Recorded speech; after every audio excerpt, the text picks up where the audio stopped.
कर्मी तक खा के जहरवा मरव तोर दुवरवा प एक गोरकी छोड़ी और भेटे न कर्मी तक खा के जहरवा मरव तोर दुवरवा प एक गोरकी छोड़ी अब मिले है सांझिया हरवा प एहो पिया कल कौन बिजनेस नया आए हो पिया कल कोनो बिजनेस नया तब लड़का कहता है अरे कहत साया बेची डोभी से गया कहत साया बेची अरे के पीछा पड़ल बापी दुश्मनवा जी कोई से अरे कि प्यारे के पीछा पड़ल पापी दुश्मनवा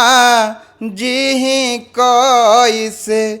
नमस्कार प्रणाम, हाला जंक्शन में स्वागत है। आप देख रहे हैं मगही के सुपरस्टार देवदर्शी मगन जी से हम बात करेंगे, इनके संघर्ष के बारे में जानेंगे। भैया हाला जंक्शन में स्वागत है।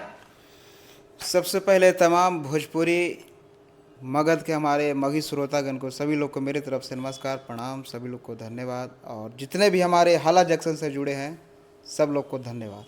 सर आप इतना मगही का पॉपुलर सिंगर हैं, लोग आपसे बहुत प्यार करते हैं, मोहब्बत करते हैं। सर उन लोगों के लिए सर आप क्या संदेश दीजिएगा? बहुत बहुत धन्यवाद देना चाहूँगा। इतना ज़्यादा हमें सपोर्ट करते हैं, प्यार आशीर्वाद देते हैं।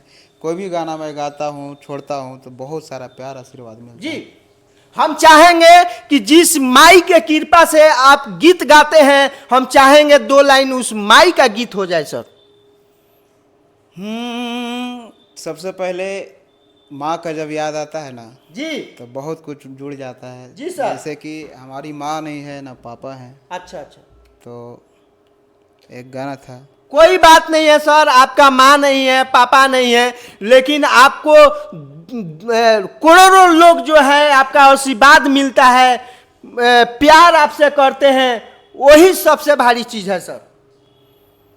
तो भक्त अरे के पीछा पड़ल बापी दुश्मनवा जी कोई से अरे कि प्यारे के पीछा पड़ल पापी दुश्मनवा जी कोई से ए मैया कराई दो मिलनवा जी कोई से ए माई कराई दो मिलनवा जी कोई से।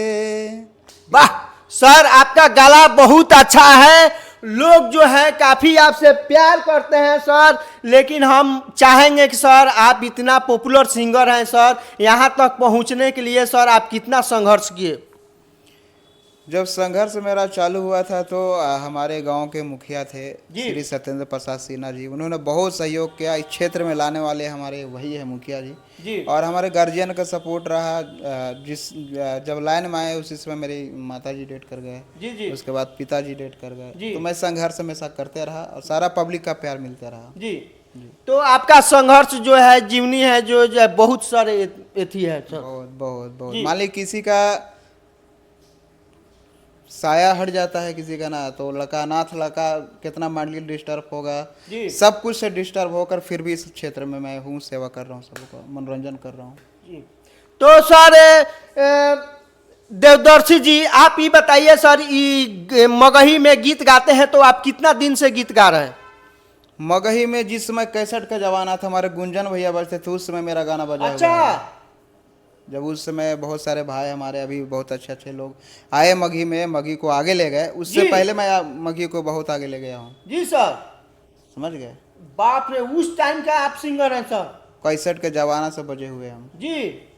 तो सर बीच में गैप क्यों हो गया इतना? मान ली कि मम्मी डेट कर गई तो मैं डिस्टर्ब हो गया, पापा जी डेट कर गए उसके वजह से मैं डिस्टर्ब हो गया जी। उसके बाद अब कंटिन्यू किया हूँ। तो सर आपका शादी उदी हुआ है कि नहीं? हाँ मैं मैरिड हूँ। शादी हो गया है? जी।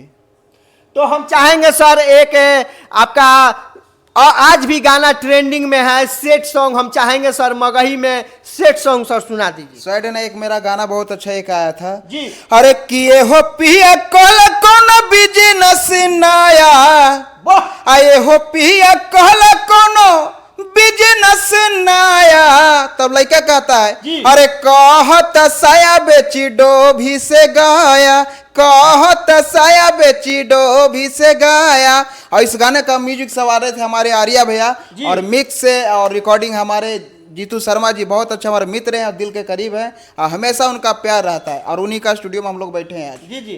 तो ये मगही का पटना का वायरल स्टूडियो आर्यो स्टूडियो है मगही का, बहुत अच्छा स्टूडियो है और बहुत अच्छा भी काम करते हैं। अरे इनके बारे में पूरे भोजपुरी मगी में अगर कोई नाम जानता है सबसे पहला कोई म्यूजिक डायरेक्टर का तो वो है आर्या शर्मा जी। उनके बाद हमारे म्यूजिक का संवारने के बाद वोकल हो सारा कुछ मास्टरिंग का काम करते हैं हमारे जीतू शर्मा जी। जी जी। तो बहुत अच्छा, आप लोग आ भी सकते हैं, आइए और यहाँ से बेस्ट काम करवा के जा सकते हैं जी। तो सर मगही में आजकल देख रहे हैं कितना बवाल हो रहा है सर, जैसे में रोशन रोही, किरण सिंह, सर इस पे क्या बोलिएगा सर? देखिए हम यही कहब कि जवन चीज मिलल बना ओकरा के संवारे के चाहिए जी, बिखारे के ना चाहिए। जी, जी। जहाँ जो चीज बनता है बनाइए, अगर नहीं आपसे बनता है तो उसको बिगाड़िए मत। जी जी। तो इस सब माली कंट्रोवर्सी बा जी। बिना कंट्रोवर्सी कोनो टिकल बा का। वो समय कंट्रोवर्सी कम रहे जिस समय हमनी 61 के जमाना रहे, जी, जी। ये घड़ी कंट्रोवर्सी से लोग बजाता, जे पावता से गा देता लोग। जी। तो हम चाहे सबके उसे कलाकार से रिक्वेस्ट बा कि अपन मगध के बचाई, मगी भाषा के बचाई, कुछ सुंदर चीज गाई, सुंदर लोग सुनी, अच्छा कही लोग, हम सबसे रिक्वेस्ट करें। तो पंप मारो रे तो 300 में मिलता है, ई कैसा गाना आपको लगता है सर? ये सब कुली मान ली कि व्यू उठावे जी। खातिर मार्केट में, लेकिन जे भी गौले बा ठीक गौले बा, लेकिन एक बार उनको के दिल से सोचे के चाहिए। जी। दिल से सोची रहुआ, हमनियो मगी गाना गैले बानी। जी। अरे भेटे न कर्मी तक खा के जहरवा, मरव तोर दुवरवा प एक गोरकी छोड़ी। अरे भेटे न कर्मी तक खा के जहरवा, मरव तोर दुवरवा प एक गोरकी छोड़ी। अब मिले है सांझिया हरवा प एक गोरकी छोड़ी। ये सब पर्दा में है, मिलना जुलना तक ठीक है। अब पंप मारो हो 300 में बिकती हो, ये सब बहुत हम रिक्वेस्ट करेंगे। क्या आप हमसे बुलवाना चाह रहे हैं? साफ सुथरा कुछ गाइए। जी सर मगही में बहुत सारा नाम जो है सर, नाम जो है बहुत, हम क्या बताएं सर, प्यार मोहब्बत ये सब मगही में क्या हो रहा है सर? आप तो बहुत अनुभवी आदमी है मगही का। देखिए हर किसी का एक, सबसे पहले मगर उठते हैं तो दिनचर्या होता है, हर किसी का जीने का एक कला होता है। जी। तो उस कला को समझिए कि हम अगर संगीत क्षेत्र में हैं तो किस तरह से क्या बोलना है, किस तरह से क्या करना है, क्या परोसना है। हमको अगर गंदा कोई खाना परसेगा तो खाएंगे? नहीं खाएंगे। तो आप भी प्रयास कीजिए किसी को मैं साफ सुथरा परसूं। और हमको आज देखिए बड़े बड़े लोग हैं, गुंजन भैया देखिए जी कितना सुंदर गाते हैं और कितना भोजपुरी को आगे ले गए हैं। आज उन्हीं पे लोग रेंग रहे तो कह रहे मैं ये कर दिया, मैं वो कर दिया। हाँ। मैं सुनता हूँ, नाम किसी को मैं नहीं लूंगा, लेकिन बहुत लोग बोलते हैं गुंजन भैया कहाँ हैं, और आज आके कुछ कर दिए हैं। तो बहुत कुछ भाषण और आसन है जी, हम लोग नहीं किए हैं, साफ सुथरा से किए, आगे ले गए हैं जी। तो मैं रिक्वेस्ट करूंगा उतना ही बोलिए, उतना ही कहिए, किसी को सम्मान देना सीखिए। आप अगर सम्मान देंगे तब आपको सम्मान मिलेगा। बजना एक अलग चीज है, लेकिन व्यवहार एक अलग चीज है। जी। तो आप देख रहे हैं मगही के देवदर्शी मगन जी जो हमारे हाला जंक्शन के माध्यम से बहुत बड़ा बात जो है बोल रहे हैं, समझा रहे हैं कि मगही में आप लोग सतर्क हो जाइए और इनका बहुत बड़ा धमाका मगही में आने वाला है, बहुत बड़ा धमाका देने वाले हैं, गर्दा मचाने वाले हैं। सर क्या बोलिएगा? बिल्कुल बिल्कुल। हाँ। आज ही सारे गमा का गाना 4 गाना हम लोग डील किए हैं जी, और साफ सुथरा है, लोग सुनेंगे देखेंगे, सर्च मारेंगे, आज से 8 दिन के बाद से छूटना चालू हो जाएगा। सर हम चाहेंगे सर एक सॉन्ग, सर एक जो आपका गाना जो बहुत मार्केट में बजा था, 102 लाइन सर सुना दीजिए, दर्शक का कमेंट है। मैं भोजपुरी गाया था, पुपुही नाम है एल्बम का, और म्यूजिक किए थे हमारे शुभम एसबीआर जी, और मॉडल में काम किए तिरसाकर मधु जी। जी जी। ढोलक झाल हरमुनिया पयब नचाई, ए मालिक न बालिक पदया देखाई, ढोलक झालो हारमोनिया पया बनाना चाही ए मालिक ना बालिक पदया देखाई। वाह! तब लड़का कहता अरे कि देले बानी दाम न करे दे मराम न चहनिया मिजाजी वाह! ए गोरी नाचेला हो जा राजी अब रात भर पुपुहिया बाजी गोरी नाचेला हो जा राजी अब रात भर पुपुहिया बाजी। ये सब साफ सुथरा है, जी। पुपुहिया बजाएगा सारे लोग एंजॉय करेंगे। जी मैं सतर्क कभी भी करता हूँ ढोड़ी चोली ये सब बंद करें लोग।